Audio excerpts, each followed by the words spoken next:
Hey guys, कैसे हैं आप लोग। स्वागत है आपका डायनामिक्स पे। मैं हूं नीलांशु कुमार और फंडामेंटल राइट्स के पार्ट 2 में मैं आज आपके साथ हाजिर हूं। तो पार्ट 1 में हमने पढ़ा था राइट्स के बारे में, राइट्स क्या होते हैं, फंडामेंटल राइट्स को फंडामेंटल राइट्स ही क्यों कहते हैं। उसके पहले मैं बता दूं, अगर आप मुझसे जुड़ना चाहते हैं तो मुझे टेलीग्राम पे सर्च करें नीलांशु सर, और वहाँ आप मुझसे डायरेक्ट जुड़ सकते हैं। और ये ओपन ग्रुप है, यहाँ आप कोई भी इस तरह का सवाल मुझसे डायरेक्टली पूछ सकते हैं। और हमने डिस्कस किया different types of right, natural right, moral right, legal right. उसके बाद हमने फीचर्स ऑफ राइट्स डिस्कस किए, लीगल राइट्स क्या होते हैं वो डिस्कस किया, कॉन्स्टिट्यूशनल राइट्स क्या होते हैं, स्टैट्यूटरी राइट अगर आपने नहीं देखा है तो पिछला वीडियो देख लें। फिर हिस्टोरिकल बैकग्राउंड डिस्कस किया, हमने कुछ क्वेश्चंस भी डिस्कस किए। आज हम लोग शुरुआत करेंगे salient feature of fundamental rights in Indian constitution. Okay, तो चलिए शुरू करते हैं। तो सेलिएंट फीचर्स क्या है फंडामेंटल राइट्स के। पहला सेलिएंट फीचर है कि some rights are available to citizen and some to all. अब सिटीजन और ऑल का मतलब यहां क्या है।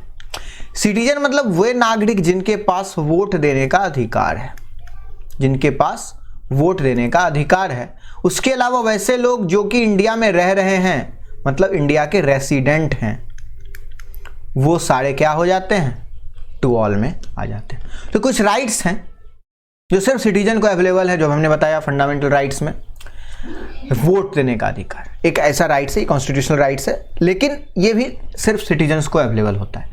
उसके अलावा बात करते हैं फीचर्स की, तो नॉट एब्सोल्यूट। सेलिएंट फीचर में फंडामेंटल राइट्स जो है वो एब्सोल्यूट नहीं है। एब्सोल्यूट का मतलब क्या होगा, मतलब ये कि फंडामेंटल राइट्स किसी के पास आर्बिट्री मैनर में अवेलेबल नहीं है। कहने का सेंस है जिस लाइक कि एक बेसिक एग्जांपल देते हैं, शादी सबके घर में होती है, नहीं हुई है, होगी, तो उनके पास ये अधिकार है कि वो गाना सुने, उन्हें सॉन्ग सुनने का अधिकार है। लेकिन क्या सॉन्ग को वो इस वॉल्यूम पे बजा सकते हैं कि दूसरों को डिस्टर्ब कर दें? नहीं कर सकते हैं ना। तो यही बात है, फंडामेंटल राइट्स एब्सोल्यूट नहीं है। मतलब ये कि हमें गाना गाने का अधिकार है, हमें फ्रीडम ऑफ स्पीच है, लेकिन फ्रीडम ऑफ स्पीच इतनी नहीं है कि हम दूसरे की भावना को आहत करें। फ्रीडम ऑफ स्पीच का मतलब नहीं है कि हम दूसरे को अब्यूजिव वर्ड बोले, गाली गलौज करें। तो ये है फंडामेंटल राइट के साइलेंट फीचर। तीसरा है जस्टिसेबल। ये सबको मैं आगे डिस्कस करूंगा। जस्टिसेबल क्या होता है।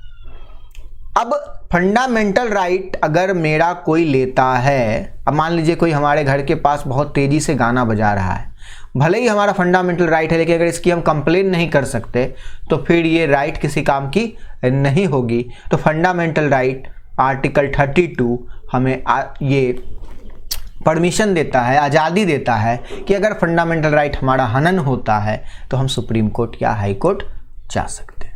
अब राइट्स जो है ना वो पॉजिटिव है, निगेटिव है। पॉजिटिव निगेटिव होता क्या है। पॉजिटिव क्या हुआ, अब मान लीजिए कि हमें राइट टू स्पीक है, ये पॉजिटिव राइट है, लेकिन लिमिटेड रिस्ट्रिक्शंस हैं, वो निगेटिव हो गया। लेकिन अगर यही राइट्स किसके खिलाफ हम यूज करते हैं, स्टेट के खिलाफ, तो वो हो गया पॉजिटिव हमारे लिए और स्टेट के लिए निगेटिव हो गया। लेकिन अगर स्टेट उसी में लिमिटेड रिस्ट्रिक्शंस लगाता है तो स्टेट के लिए पॉजिटिव हो गया, हमारे लिए निगेटिव हो गया। और अगर हम हमारे देश के फंडामेंटल राइट्स की बात करें तो बहुत ही डिटेल्ड फंडामेंटल राइट है। मतलब इतना डिटेल, आर्टिकल 12 से लेकर 35 तक एक एक पॉइंट को जो डिटेल में लिखा गया है, ये बहुत ही कम कॉन्स्टिट्यूशन में ऐसा किया गया। और क्या स्पेशल प्रोविजन है, सस्पेंड हो जाता है फंडामेंटल राइट। जब नेशनल इमरजेंसी लगती है ना तो फंडामेंटल राइट चली जाती है, सिर्फ 2 राइट्स बचती है, 2021, रेस्ट सारी राइट्स हमारी चली जाती है। और ये जो राइट्स हैं ये नेचुरल नहीं है। कहने का सेंस ये हमने पढ़ा था नेचुरल राइट पिछले क्लास में कि right to food, right to education, ये हमारा नेचुरल राइट है। लेकिन इंडिया में ऐसा कोई प्रोविजन नहीं है। जो चीज़ें फंडामेंटल राइट में लिखी गई उसी को लीगली वैलिड माना जाएगा, उस तरह के अलावा कोई नेचुरल राइट नहीं होता है। और ये फंडामेंटल राइट अमेंडेबल है। अगर अमेंडेबल नहीं होता तो right to property fundamental right से नहीं हटता। और ये मोस्ट इलाबोरेटेड है, मोस्ट डिटेल्ड, मोस्ट इलाबोरेटेड। इसको सबसे ज़्यादा क्रिटिसाइज, जब संविधान बन रहा था ना तो फंडामेंटल राइट्स को ही सबसे ज़्यादा क्रिटिसाइज किया गया था। क्यों किया गया होगा, क्योंकि बहुत सारे अधिकार ज़्यादा दे दी जा रहे हैं हमारे देश के लोगों को, तो जब अधिकार हमें ज़रूरत से ज़्यादा दे दिए जाएंगे तो अगर उसका पालन नहीं हो पाया तो ये कंसर्न था कॉन्स्टिट्यूशन मेकर्स का, इसके कारण डिबेट था। फिर कुछ राइट्स ऐसे थे जो किसी और को पसंद नहीं थे, कुछ राइट्स थे जो ज़रूरत से ज़्यादा दे दिए गए थे, समय से पहले दे दिए गए थे। लाइक हमें मिल गया था यूनिवर्सल एडल्ट फ्रेंचाइज, तो यूनिवर्सल एडल्ट फ्रेंचाइज हमें मिल गया था, तो क्या ये यूनिवर्सल एडल्ट फ्रेंचाइज के लिए हम लोग उस समय काबिल थे? नहीं थे, क्योंकि उस समय हमारे देश में एजुकेशन बहुत ही लो था। अब एजुकेशन लो है तो किसे वोट देना है, किसे वोट देना है, इसकी समझ लोगों को नहीं थी, लेकिन फिर भी हमने यूनिवर्सल एडल्ट फ्रेंचाइज दिया। तो दैट इज द रीज़न कि इसको सबसे ज़्यादा क्रिटिसाइज किया गया। और राइट्स नहीं हो तो हमारा डेवलपमेंट नहीं हो सकता है। That is the feature of fundamental rights. अब फंडामेंटल राइट्स की शुरुआत आप सबको पता है कि आर्टिकल 12 से होती है। आर्टिकल 12 कहता क्या है? अगर कॉन्स्टिट्यूशनल प्रोविजंस की बात करें तो आर्टिकल 12 कहता क्या है? आर्टिकल 12 कहता है unless the context otherwise required. अब देखिए इसका मतलब क्या है? इसका मतलब ये है कि जरूरत पड़ने पर हम स्टेट की डेफिनेशन को चेंज कर सकते हैं। मतलब जब जैसी जरूरत हो हम यूज कर सकते हैं। कैसे यूज करेंगे? स्टेट को यूज करेंगे, स्टेट की डेफिनेशन को यूज करेंगे। और क्या कहता है? The government and parliament of India, मतलब executive and legislature of union government. Executive PM, council of minister, और लेजिस्लेटिव लोकसभा और राज्यसभा। उसके बाद government and legislature of each state. अब ईच स्टेट में गवर्नमेंट और लेजिस्लेचर क्या होगा? सीएम, काउंसिल ऑफ मिनिस्टर और लेजिस्लेटिव काउंसिल और लेजिस्लेटिव असेंबली। जहां काउंसिल होगा वहां काउंसिल, जहां नहीं होगा वहां नहीं। उसके अलावा all local and other authorities. कोई भी लोकल अथॉरिटीज को क्या कहते हैं? Panchayat, local body, municipal corporation. इसके अलावा भी कोई भी बॉडी हो जो कि इंडियन टेरिटरी ऑफ इंडिया, हमने बताया कि यूनियन एंड स्टेट, उसके अलावा वो सारी जगह जो भारत सरकार के अंडर में आती है वो सारी जगह को यूनियन ऑफ इंडिया कहेंगे, टेरिटरी ऑफ इंडिया कहेंगे, जो कि गवर्नमेंट ऑफ इंडिया के कंट्रोल में। ये आर्टिकल 12 का बेयर एक्ट कहता है। अब इसको जब हम एनालिसिस करते हैं तो बात आती है government and parliament of India की। अब government of parliament of India मैंने बताया कि एग्जीक्यूटिव होता है, और एग्जीक्यूटिव में कौन आता है? एग्जीक्यूटिव में प्राइम मिनिस्टर आते हैं। एग्जीक्यूटिव और कौन आता है? उसके काउंसिल ऑफ मिनिस्टर आते हैं। और कौन आता है? ब्यूरोक्रेट्स आते हैं। आज जिस एग्जाम की आप लोग तैयारी कर रहे हैं, ब्यूरोक्रेट्स बनेंगे तो आप भी स्टेट के डेफिनेशंस में आएंगे, मतलब आपके खिलाफ भी फंडामेंटल राइट का स्यू हो सकता है। तो ये हो गया एग्जीक्यूटिव। अब लेजिस्लेचर भी स्टेट के डेफिनेशन में आता है। लेजिस्लेचर मतलब पार्लियामेंट, लेजिस्लेचर मतलब पार्लियामेंट। अब पार्लियामेंट में कौन आता है? पार्लियामेंट में लोकसभा आता है और राज्यसभा भी आता है और प्रेसिडेंट भी आता है। तो ये भी स्टेट के डेफिनेशन में आ गए। उसके बाद आती है government of legislature of state. अब स्टेट का एग्जीक्यूटिव में कौन आएंगे? Chief minister, council of minister, वहां के ब्यूरोक्रेट्स। फिर लेजिस्लेटिव में अगर लेजिस्लेटिव काउंसिल है तो, नहीं तो लेजिस्लेटिव असेंबली आएगी। फिर लोकल अथॉरिटी में हमने बात किया म्युनिसिपल कॉर्पोरेशन। अब देखिए जब हमारा देश आजाद हुआ था तो क्या हमारे देश में म्युनिसिपल कॉर्पोरेशन और पंचायत को कॉन्स्टिट्यूशनल वैलिडिटी थी? नहीं थी, इसे बाद में इंक्लूड किया गया। तो ये वर्ड का मतलब समझिए, unless the context otherwise required, मतलब हम स्टेट डेफिनेशंस को जरूरत पड़ने पर बढ़ा सकते। अब पंचायत आ गया, म्युनिसिपल कॉर्पोरेशन आ गया, तो ये भी स्टेट के डेफिनेशंस में आता है। मतलब डिस्ट्रिक्ट बोर्ड्स हो, कोई भी ट्रस्ट हो जो सरकार के लिए काम करती है, सरकार की तरफ से काम करती है, वो सारे स्टेट के डेफिनेशंस में आते हैं। आप जानते हैं सरकार की कंपनियां होती हैं, पब्लिक सेक्टर इंटरप्राइजेज जिसको कहते हैं, PSU. LIC life insurance corporation एक सरकारी कंपनी है। ओएनजीसी एक सरकारी कंपनी है। सेल एक सरकारी कंपनी है। Indian oil corporation limited, IOCL एक सरकारी कंपनी है। तो ये सारी सरकारी कंपनियां चूंकि सरकार के द्वारा चलती हैं, इसका जो इन्वेस्टमेंट है वो सरकारी पैसे से हुआ है, तो इन सारों को कहाँ रखा जाता है? स्टेट के डेफिनेशंस के अंदर रखा जाता है। अब बात करें सुप्रीम कोर्ट ने स्टेट के डेफिनेशन के बारे में क्या कहा। तो सुप्रीम कोर्ट ने कहा कि कोई छुप गया होगा, मैं पढ़ के बता रहा हूं, कोई भी प्राइवेट बॉडी अगर as an instrument of state काम करती है वो भी स्टेट के डेफिनेशंस में आएगी। जैसे मैंने पहले भी बताया कि अगर कोई कॉन्ट्रैक्टर है वो अगर स्टेट के लिए काम कर रहा है तो जब तक वो स्टेट के लिए काम कर रहा है तो वो स्टेट के डेफिनेशन में आएगा। ये है स्टेट का डेफिनेशन। अब देखिए स्टेट के डेफिनेशन में ना जुडिशियरी को नहीं रखा गया है, न सुप्रीम कोर्ट को रखा गया है, न हाई कोर्ट को रखा गया है, न लोअर कोर्ट को रखा गया है, या किसी तरह की ऐसी बॉडी जो कि जुडिशियरी का काम करती है वो स्टेट के डेफिनेशन में नहीं आती है। बात को ध्यान रखना। तो हमने देख लिया कि स्टेट के डेफिनेशन में क्या आता है, central government, state government, parliament, state legislative, local bodies, सरकारी कंपनियां और वे सारे प्राइवेट अथॉरिटीज जो स्टेट के लिए काम करते हैं वो सारे किस में आते हैं, आर्टिकल 12 स्टेट के डेफिनेशन में आते हैं। अब उसके बाद आर्टिकल 12 के बाद आता है आर्टिकल 13। ये बहुत ही इंपॉर्टेंट एक्ट है। बहुत सारे लोग आपको आर्टिकल 13 नहीं पढ़ाएंगे, 12 नहीं पढ़ाएंगे, सीधे 14 से शुरू करते हैं और 32 तक पढ़ा देते हैं।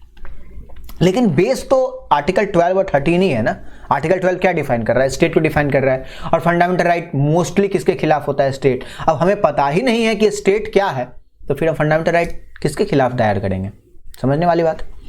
आर्टिकल 13 का क्लॉज 2 कहता है the state shall not make any law which take away और abridges the rights conferred by this part and any law made in contravention of this clause shall extend contravene to be void. मतलब ये कोई भी law state नहीं बना सकता जो इस पार्ट, कौन सा पार्ट, पार्ट 3 में लिखे गए राइट्स को किसी तरह से वायलेट करे।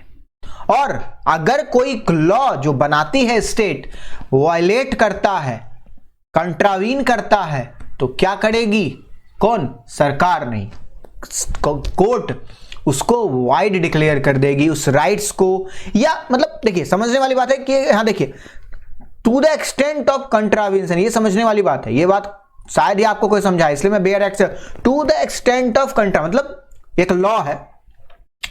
अब हाँ कोई जरूरी नहीं है कि पूरा लॉ ही फंडामेंटल राइट को वायलेट करे, नहीं। तो लॉ का जो पार्ट फंडामेंटल राइट को वायलेट करेगा उस पार्ट को सुप्रीम कोर्ट या हाई कोर्ट वाइड डिक्लेयर कर देगा, उसको छुपा देगा, होते हुए भी उसको नहीं दिखाया जाएगा।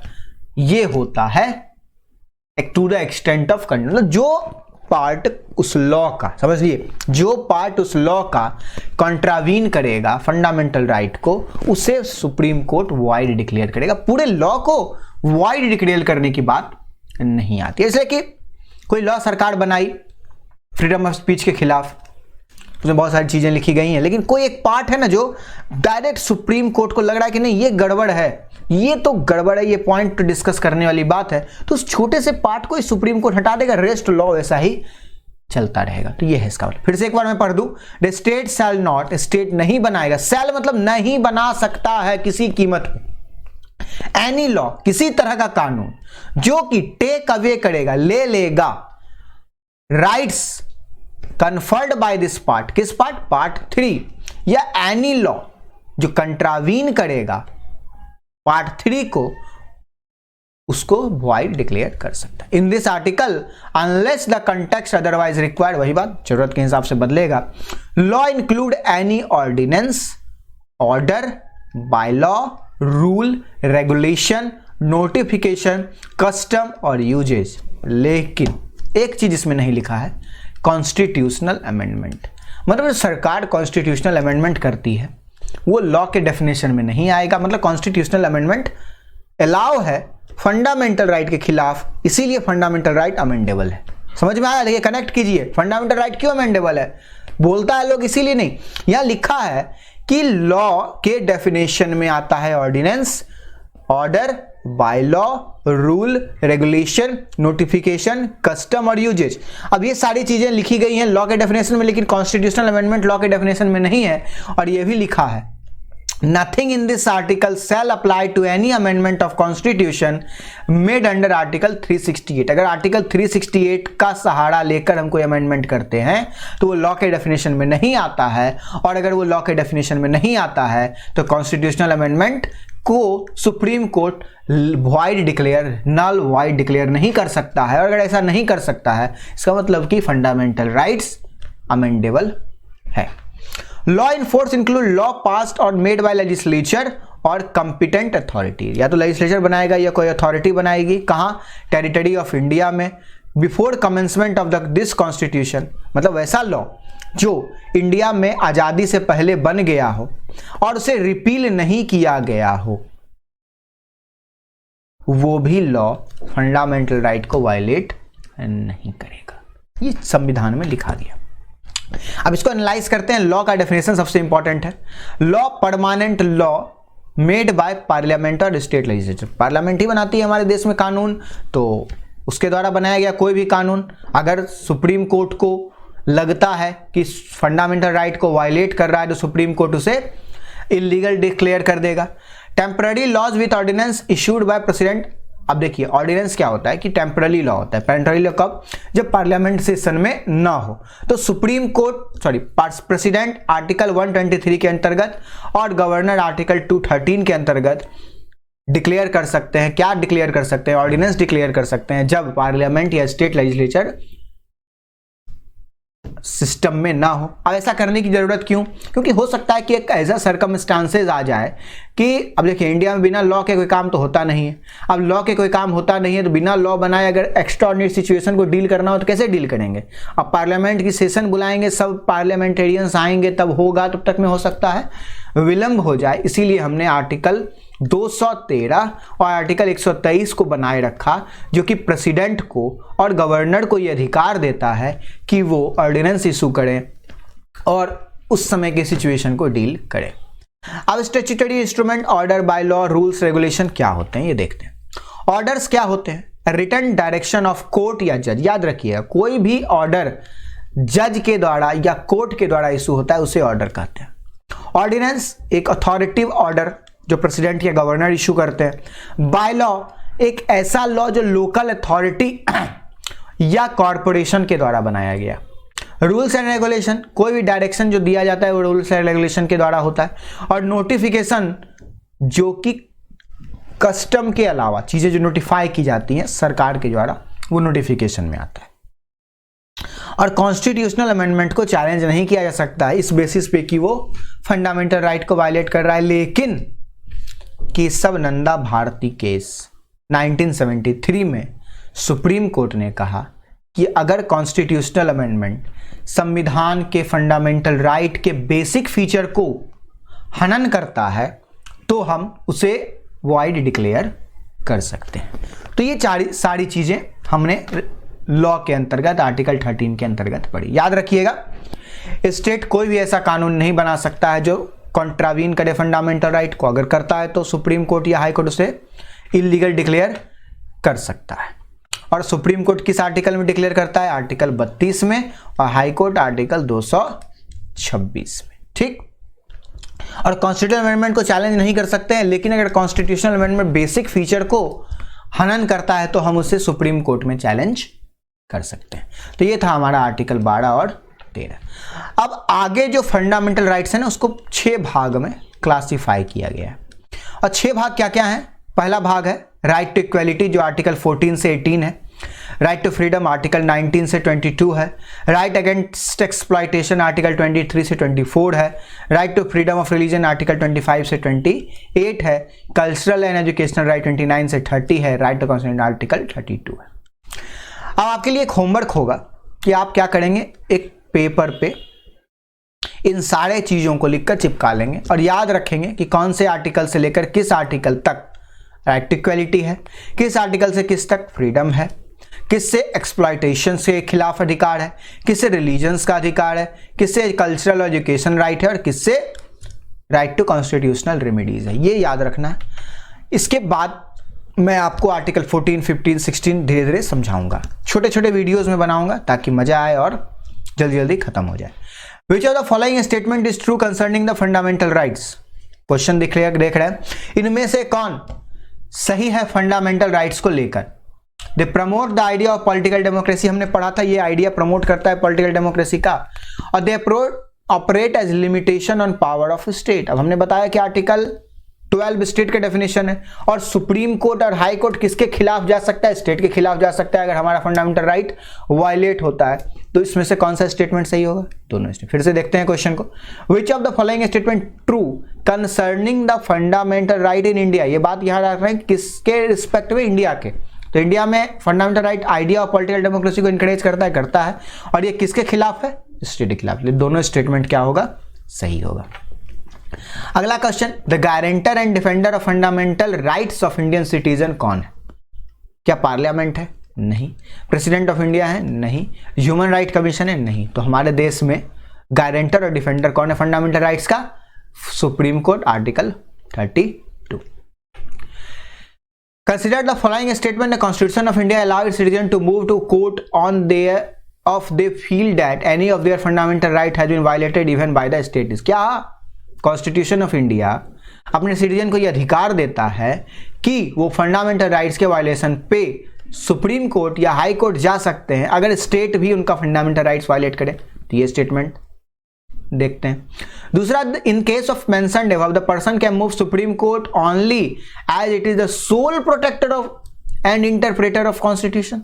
अभी तक हमने दो कोर्ट की बात की ना, एक सुप्रीम कोर्ट और एक हाई कोर्ट की बात की। तो क्या सोल प्रोटेक्टर और इंटरप्रेटर है क्या कॉन्स्टिट्यूशन का? सुप्रीम कोर्ट नहीं है। तो ये स्टेटमेंट गलत होता है और पहला स्टेटमेंट सही है, इसलिए इसका सही जवाब होगा ओनली वन। तो सोल प्रोटेक्टर सुप्रीम कोर्ट नहीं है, हाई कोर्ट भी है। आज के वीडियो में बस इतना ही। होप कि आपको वीडियो पसंद आया।